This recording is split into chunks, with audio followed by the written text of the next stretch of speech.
The day I discovered what true betrayal felt like, I was sitting at our mahogany dining table, surrounded by college acceptance letters.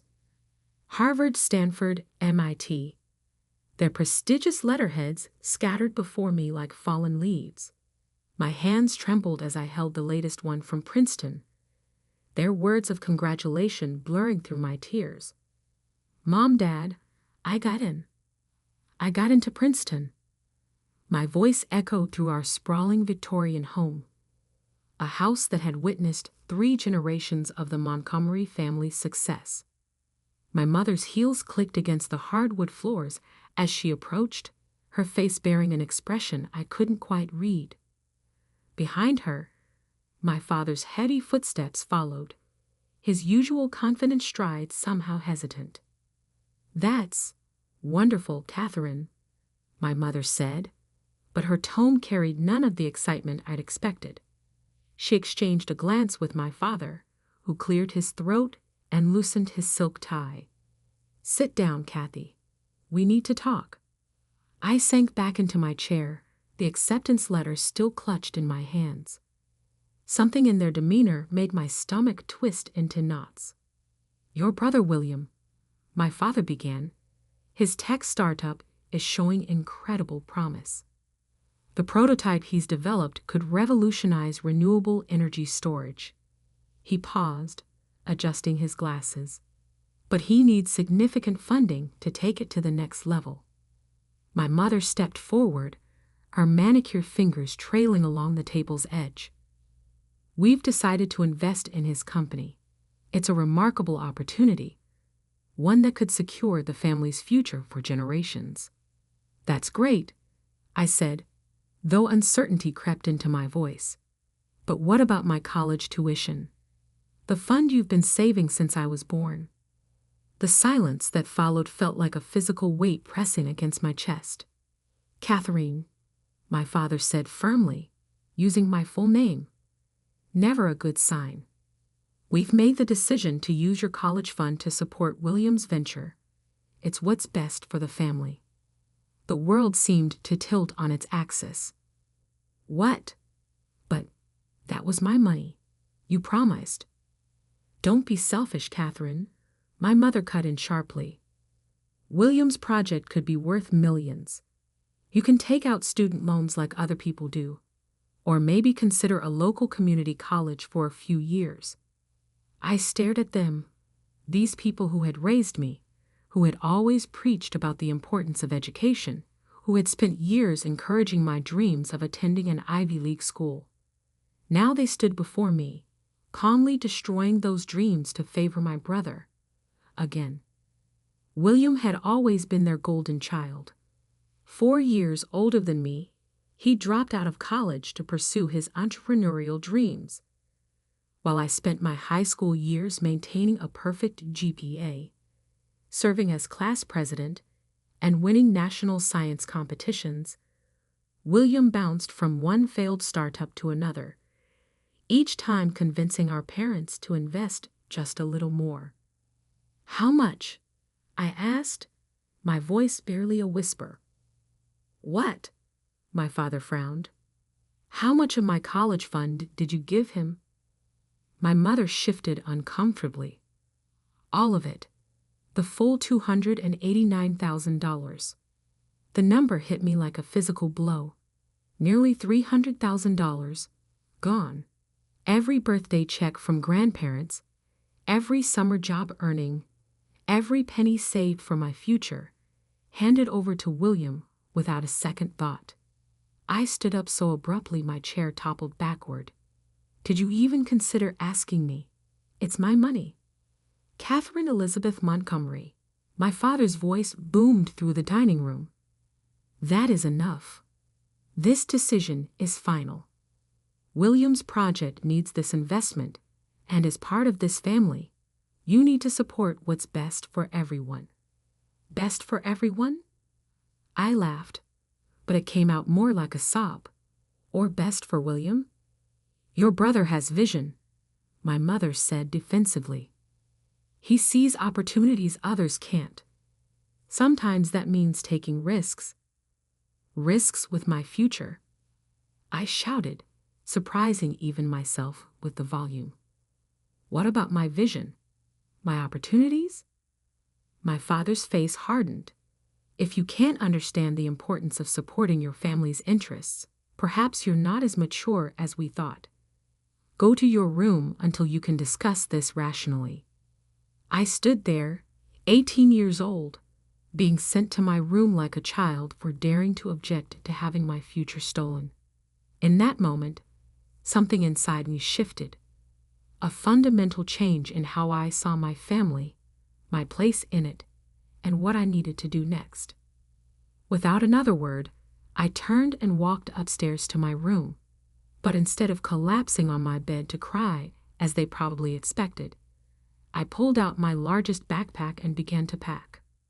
Essential clothes, my laptop, the emergency credit card I'd never used, and most importantly, my documents, birth certificate, social security card, passport. My hands moved methodically, my mind surprisingly clear despite the chaos of emotions swirling inside me. From my sock drawer, I retrieved the $200 I'd saved from my last tutoring sessions. Money I hadn't added to my college fund because I'd planned to use it for Princeton merchandise once I got in. Now it would serve a different purpose. As I packed, memories flooded through my mind. William's first failed startup, a social media platform for pets that burned through $50,000 our parents' money. His second attempt, a cryptocurrency that lasted 3 months before collapsing. Each failure met with encouragement, support, and more funding, while I was told to be practical about my dreams. The sound of the doorbell interrupted my thoughts. Through my window, I saw William's Tesla pulling into the driveway. Of course he was here, probably coming to collect his latest handout. I could hear their voices drifting up from below. William's charismatic laugh, my mother's adoring tone, my father's proud rumble. The perfect family moment, complete with their perfect son and his perfect excuses for needing more money. Opening my laptop one last time, I wrote 2 emails. The first to Princeton. Dear Admissions Committee, with deep regret, I must decline your offer of admission. Due to unexpected financial circumstances, I will be unable to attend Princeton University this fall. Thank you for the opportunity. Sincerely, Catherine Montgomery. The second email went to my parents. Mom and Dad, you've made your choice, and now I'm making mine. Don't look for me. Don't try to contact me. I'll find my own way without the family money or the family name. Catherine.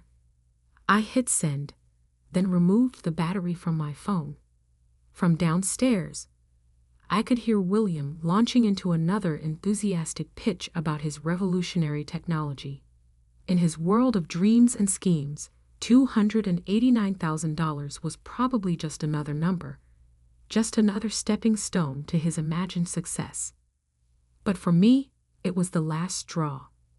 Slinging my backpack over my shoulder, I took one final look at my room, at the debate team trophies, the science fair medals, the honor roll certificates, all evidence of a life spent trying to earn the approval of parents who would always choose William first. I climbed down the trellis outside my window, something I hadn't done since I was 14. My feet hit the ground softly, and without looking back, I walked away from the Montgomery family estate. In my pocket was $200. In my head was a lifetime of straight A's and academic achievements. And in my heart was a burning determination to prove that they had made the biggest mistake of their lives. I didn't know then that 10 years later, I would be sitting across from them in a corporate boardroom, watching them pitch their failing company to potential investors, not realizing that their last hope for salvation was the daughter they had dismissed so easily. But that part of the story would come later. First, I had to build something from nothing. First, I had to become someone they would never expect their practical daughter to be. With each step away from my childhood home, my resolve strengthened. They wanted to bet everything on William. Fine. I would bet everything on myself. And I wouldn't need their $289,000 to do it. The first night of freedom tasted like cheap coffee and desperation.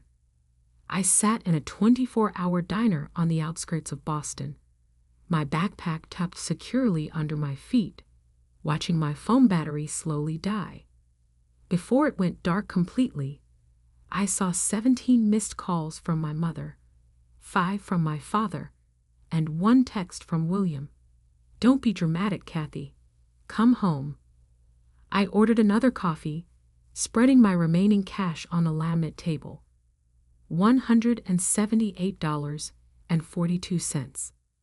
The bus ticket from Connecticut had taken a bigger bite than expected. "More coffee, hun?"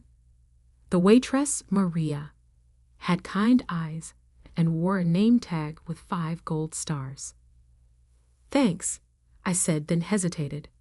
"Are you hiring?" She looked me over.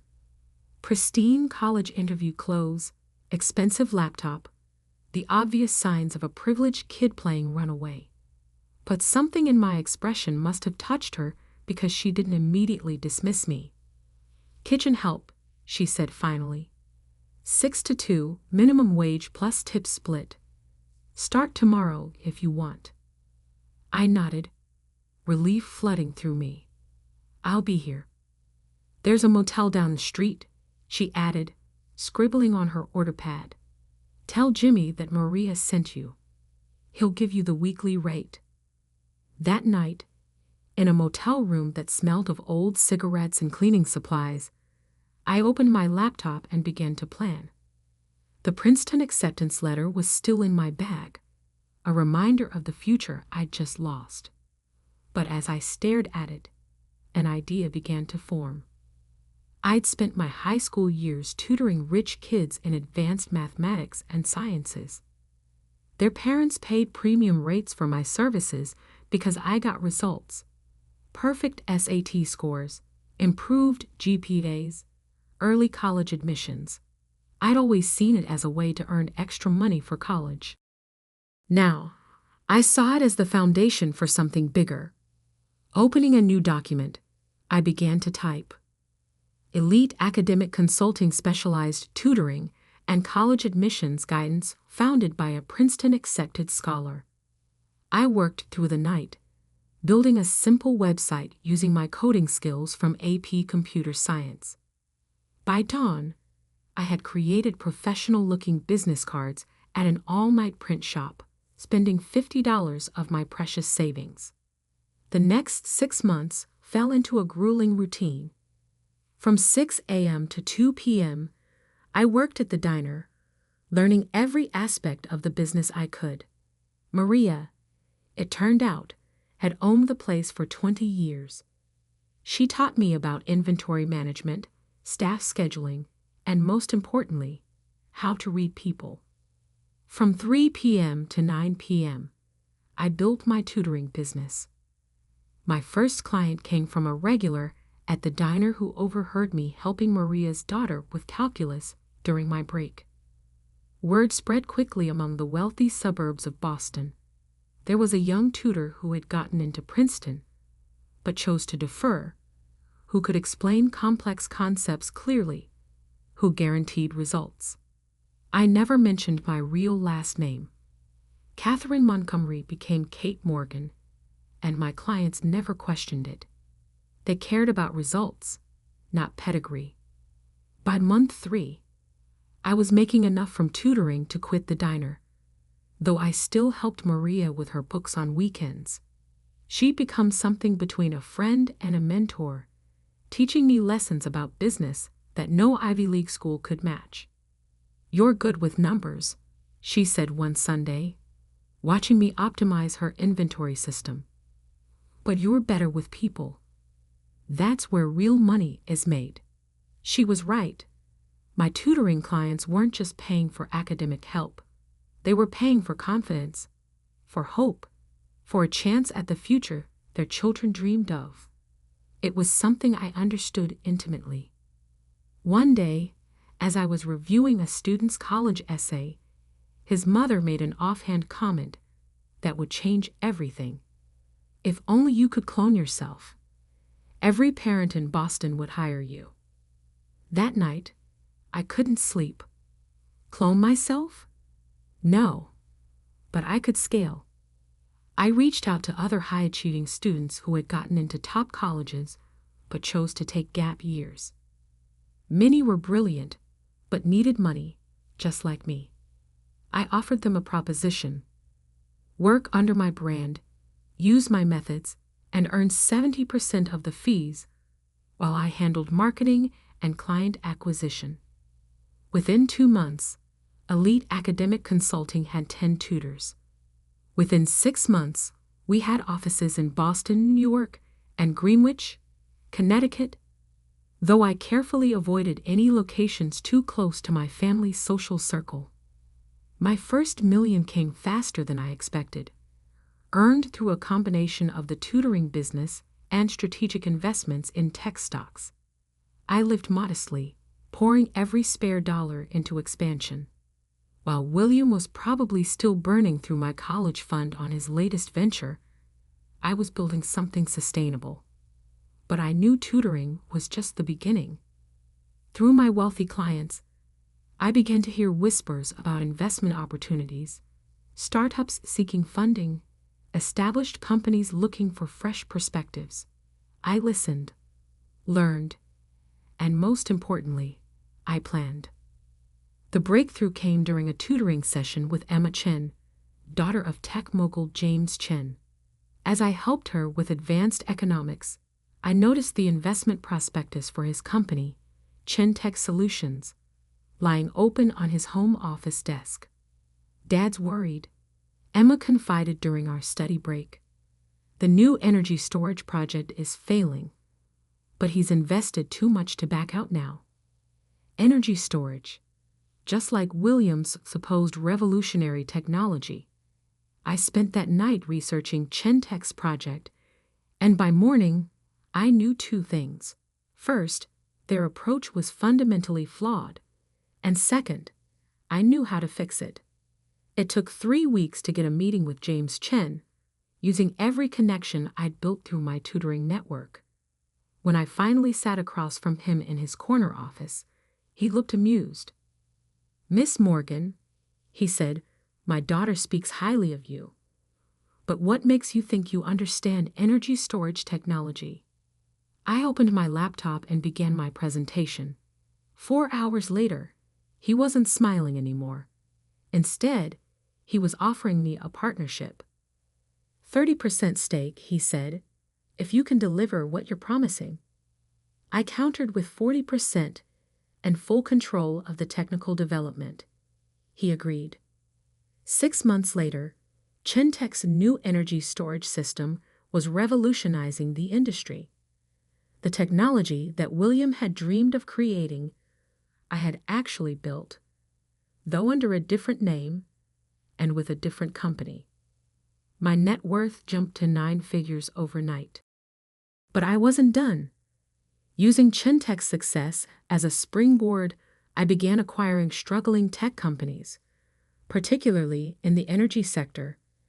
Each acquisition was done through shell companies and holding firms, always keeping the name Catherine Morgan separate from the growing business empire. I hired the best lawyers and accountants to create a labyrinth of corporations that all led back to Morgan Enterprises, my private holding company. To the outside world, Morgan Enterprises was run by a reclusive CEO who never gave interviews or appeared in public. Years passed. My empire grew. I moved from Boston to New York to Silicon Valley, always staying ahead of any chance encounters with my family. Through discreet sources, I kept tabs on them. William's string of failures continued, each one funded by my parents' dwindling resources. The Montgomery family fortune, built over generations, was being bowled dry by their blind faith in their son. Then one morning in my San Francisco penthouse office, my assistant brought me interesting news. Montgomery Technologies is looking for investors, she said, placing the report on my desk. They're on the verge of bankruptcy. Your father is meeting with potential buyers next week. I picked up the report, a smile playing at my lips. After 10 years, everything had come full circle. Schedule a meeting, I said, but use the Morgan Enterprises letterhead. Let's see if they recognize the daughter they threw away. It was time to show my family exactly what their practical daughter had become.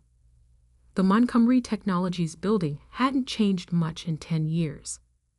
The same pretentious granite facade, the same gold lettering above the entrance, the same security guard who never looked up from his crossword puzzle.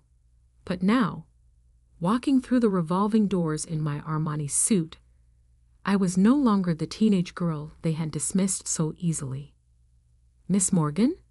A young assistant hurried forward. The board is waiting in the main conference room. May I take your coat? I handed her my coat, suppressing a smile. My mother had always insisted that true power dressed in designer labels. Today, I wore enough worth of clothing to fund one of William's failed startups. Coffee? The assistant asked. Green tea, I replied, remembering how my mother used to mock my preference for tea over coffee. Proper brewing time, no sugar. The elevator ride to the top floor gave me time to center myself. 10 years of preparation had led to this moment. Through my network of shell companies and discrete investments, I had systematically acquired Montgomery Technologies' debt, positioned myself as their only viable lifeline, and now held their fate in my hands. The conference room doors opened to reveal a scene that almost made me laugh. My father, Robert Montgomery, sat at the head of the table, though that position would soon be mine. My mother, Elizabeth, perched beside him, her perfect posture betraying her anxiety. And William, my dear brother who had burned through my college fund and much of the family fortune, slouched in his chair, tapping away at his phone. Miss Morgan, my father stood, extending his hand. Thank you for coming. We've heard remarkable things about Morgan Enterprises. I shook his hand firmly, noting the slight tremor in his grip. The great Robert Montgomery was nervous. Good. Please, I gestured for him to sit. Let's discuss why we're here. For the next hour, I listened as they presented Montgomery Technologies' current situation. The company needed a $50 million cash injection just to stay afloat. Their stock had plummeted 70% in the last quarter. And William's latest venture, another attempt at revolutionary energy storage technology, had drained their remaining reserves. We believe with proper investment, my father continued, his voice carrying that same persuasive tone he'd used when telling me to be practical about my dreams, Montgomery Technologies could return to its former glory. I opened my laptop, displaying a series of graphs on the conference room screen.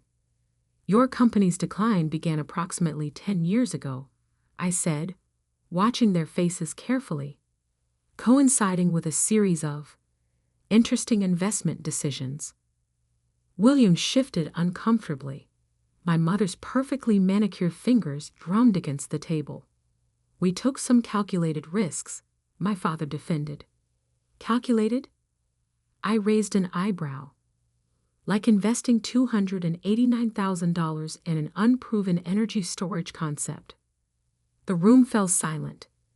That specific number, the exact amount of my stolen college fund, hung in the air like an accusation. How did you? William started, then caught himself. I stood, walking to the window that overlooked the city. Tell me, Mr. Montgomery, what would you say was your biggest mistake in business? My father cleared his throat. Perhaps expanding too quickly in certain markets.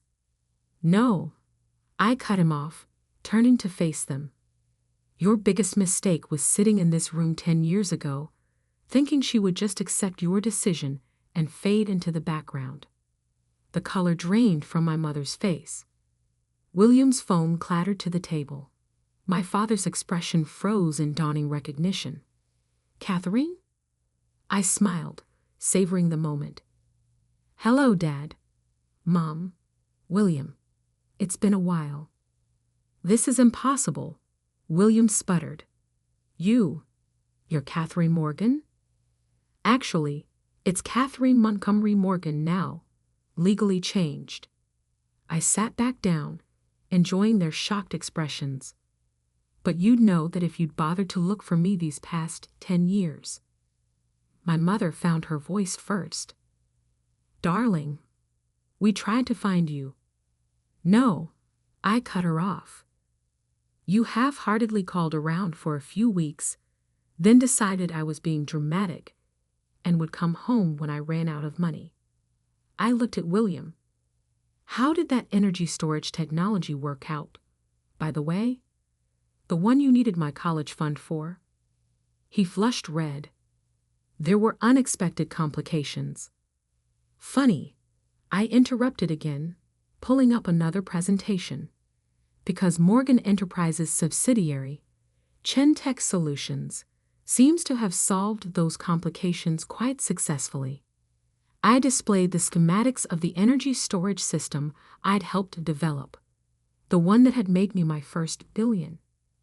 My father's business instincts finally kicked in. You own Chentech? Among other things. I began listing companies on the screen. Chentech Solutions, Elite Academic Consulting, Morgan Global Ventures, and as of last month, approximately 40% of Montgomery Technology's outstanding debt. The room spun into chaos. William jumped up, knocking over his chair. My mother pressed her hands to her face. My father just stared, his empire crumbling before his eyes. Why? He finally asked. Why not just tell us who you were? I leaned forward, meeting his gaze. Because you needed to see me as you truly are. Not as parents facing their daughter, but as failing business people facing someone more successful than they ever imagined I could be. What do you want? William demanded. Revenge? I laughed. Revenge? Brother dear, if I wanted revenge, I would have bought this company 6 months ago and fired you all immediately. I stood, straightening my suit. No. What I want is to fix what you broke. What does that mean? My mother asked quietly. It means I'm offering to save Montgomery Technologies. Full debt restructuring, capital injection, and technological partnership with Chentech Solutions. I paused, letting that sink in. But there are conditions. My father's business mask slipped back into place. What conditions? First, William is out. No more positions, no more investment in his ventures, no more draining company resources. William started to protest, but my father silenced him with a look. Second, you and Mom retire, Dad. The company needs new leadership, not nostalgic devotion to failed strategies. And third? My mother asked, her voice barely a whisper. Third, I smiled, you all admit that sending me away was the best thing you ever did for me. Because everything I built without the Montgomery name, without the family connections, and without your money. Silence fell over the room. My father looked at the empire I'd built, displayed on the screen behind me. My mother's eyes filled with tears. Whether from pride or regret, I couldn't tell. William slumped in his chair, finally confronting the reality that his younger sister had achieved everything he'd failed to do. Do we have a deal? I asked, knowing the answer before they spoke.